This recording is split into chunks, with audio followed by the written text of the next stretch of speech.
In today's tutorial, I'm going to show you how to test your microphone on your Lenovo laptop, tablet, or desktop device.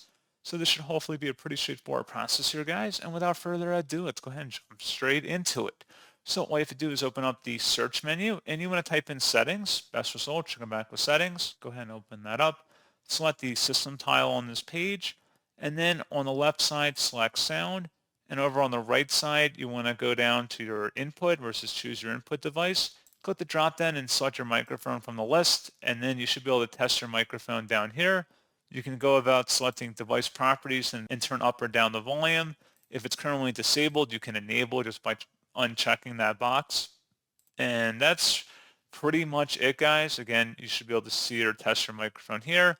And you can troubleshoot by selecting the troubleshoot option, which should hopefully walk you through common workarounds for that too. And that's pretty much it. So, as always, thank you guys for watching this brief tutorial. I do hope that I was able to help you out, and I do look forward to catching you all in the next tutorial. Goodbye.